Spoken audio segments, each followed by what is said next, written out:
This is Bill Newman, WHMP. And this is NPR, Northampton Poetry Radio, with our erstwhile Poet Laureate, Rich Michelson.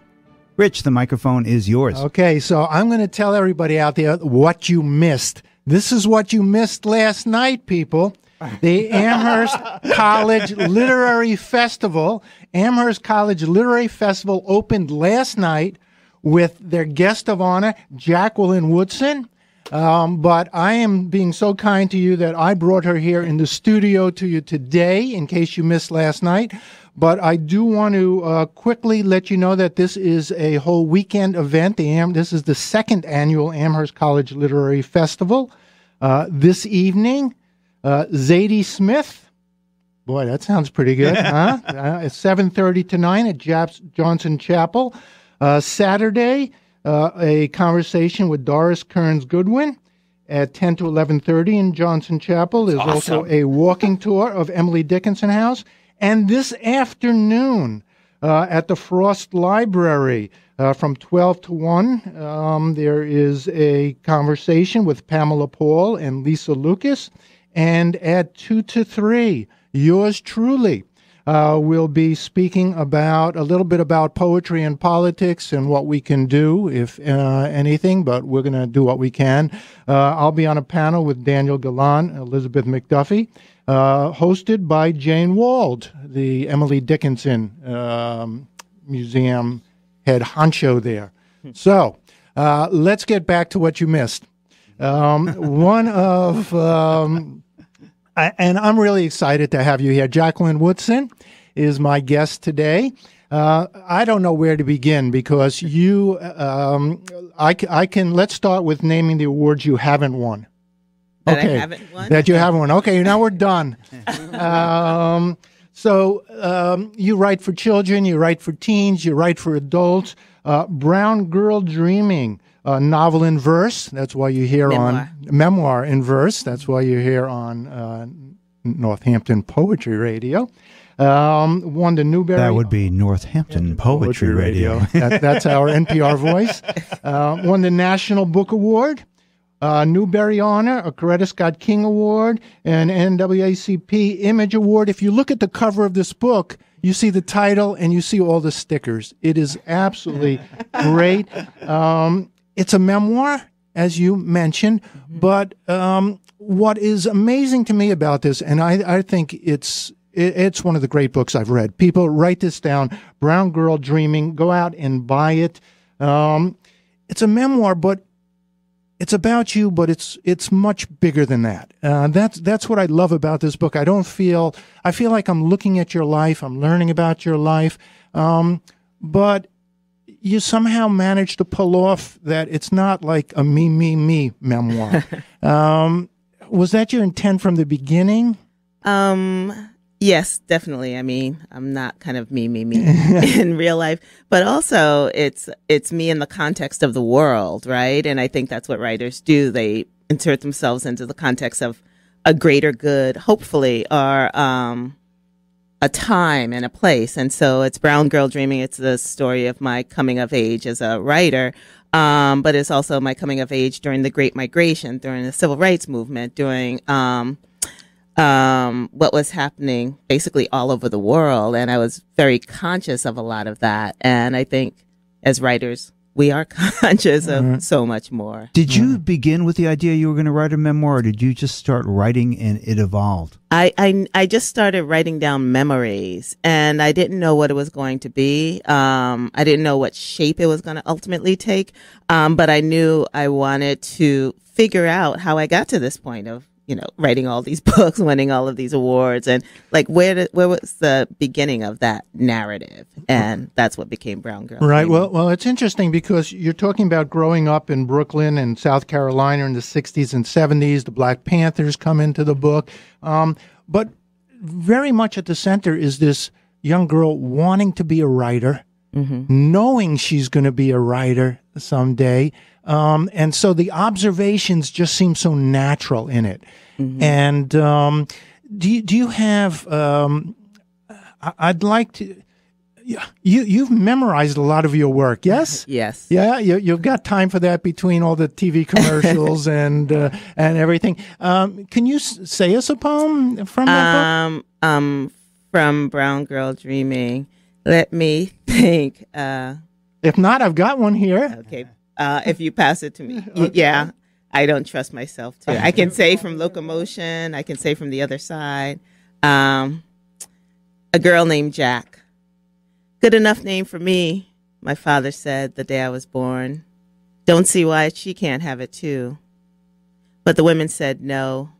My mother first, then each aunt pulling my pink blanket back, patting the crop of thick curls, tugging at my new toes, touching my cheeks.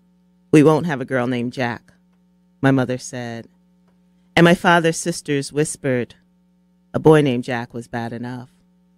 But only so my mother could hear. Name a girl Jack, my father said, and she can't help but grow up strong. Raise her right, my father said, and she'll make that name her own. Name a girl Jack, and people will look at her twice, my father said, for no good reason but to ask if her parents were crazy, my mother said, and back and forth it went until I was Jackie and my father left the hospital mad. My mother said to my aunts, hand me that pen, wrote Jacqueline, where it asked for a name. Jacqueline, just in case someone thought to drop the IE. Jacqueline, just in case. I grew up and wanted something a little bit longer and further away from Jack. You're listening to NPR, Northampton Poetry Radio. My guest is Jacqueline Woodson, poet extraordinaire, who appeared last night at the Amherst College Literary Festival, which is continuing all day today and tomorrow. You can also check the Emily Dickinson website for the information of that. And you followed up Brown Girl Dreaming with a novel that just came out called Another Brooklyn. You live in Brooklyn. And I live in another Brooklyn. You live in another Brooklyn. That's what I wanted, and that's what I wanted to talk to you about. So I'm also a Brooklyn boy. Many of my books are based in Brooklyn, and I always start out by telling people I spent my whole life with my dad telling me, work hard, you can get out of here. I escaped from Brooklyn, and now I can't afford to get back in. So the novel, this is what you were trying to do. You were trying to capture a place and time in Brooklyn. And my curiosity is that, did this come out of Brown Girl Dreaming when you were doing it, or were you dealing with both ideas at one point and you did one and then the other? It started when I wrote the Bushwick poem in Brown Girl Dreaming that begins, before German daughters left their mothers and headed across the world to Bushwick, before Dominican daughters donned quinceañera dresses and walked proudly down Bushwick Avenue. And it goes on to talk about all the different people who have existed in Bushwick. And as I was writing that, two things were happening. I was writing that, and I was writing about the Nation of Islam. I grew up, Jehovah's Witness and Muslim. And we'll talk about that in a moment. And so as I was writing that, I knew I wanted to go deeper into that narrative because Bushwick was also changing greatly. During the course of writing Brown Girl Dreaming, my mom died suddenly, so I ended up inheriting that house in Bushwick and having to go back and forth a lot. And watching how the neighborhood that I grew up on the edge of white flight, where white folks were getting out of there and Black and Latino people were coming in, was shifting again to this neighborhood where white kids were moving, younger people were moving back in. I call them the great grandkids of the white flighters, and the Black and Latino people were beginning to get pushed out. And so I wanted, and the history of Bushwick I felt like getting forgotten. People were, quote unquote, discovering it as opposed to realizing that this was a neighborhood where people thrived before they got there. Mm-hmm. And so I wanted to put that on the page. And so with Another Brooklyn, I dedicated to Bushwick from 1970 to 1990, trying to put it in a space and time. And we just have a few minutes, so I want to make sure that people check out this book, Another Brooklyn, Brown Girl Dreaming. many, many books, Jacqueline Woodson, for your children, for your teens, for adults. And you said something last night, which I found very interesting, which is that every book is about race. If race is not included, there's a reason. So it's about race. And in today's world, of course, it's front and center.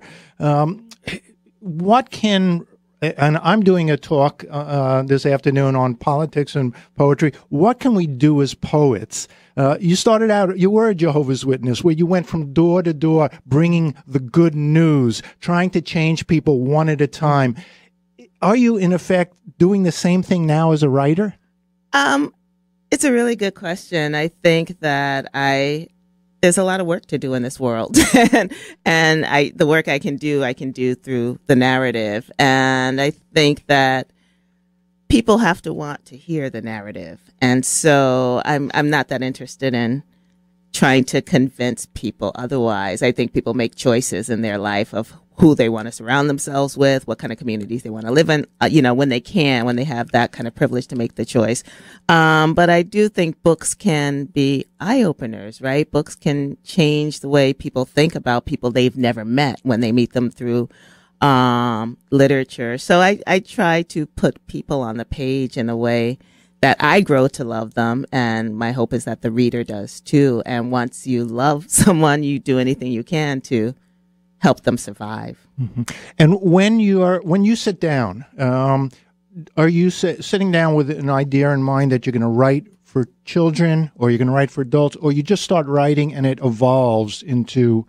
It definitely evolves. And at some point I have to make a decision. With Another Brooklyn, I knew it was going to be an adult narrative because August was an adult. I'm working on a book now where the main character is 8, and I'm still trying to figure out if they're going to stay 8 or grow up. Yeah. So when because this is a poetry show, I do want to mention that you are the United States Children's Poet Laureate. Young People's Poet Laureate. And are you, this is an official position. It's fairly new. I think they've only had, about a dozen years that they've had a Young People's Poet Laureate? I think it's even less than that. I think it's been about 4 Poet Laureates, and my term ends in June. It's a 2-year term, and it was originally Children's Poet Laureate. And when I came on board, I changed it to Young People's Poet Laureate because I didn't want it to be just about young children. But so you are actually the first Young People's Poet Laureate in America. There we are, and we've got you here.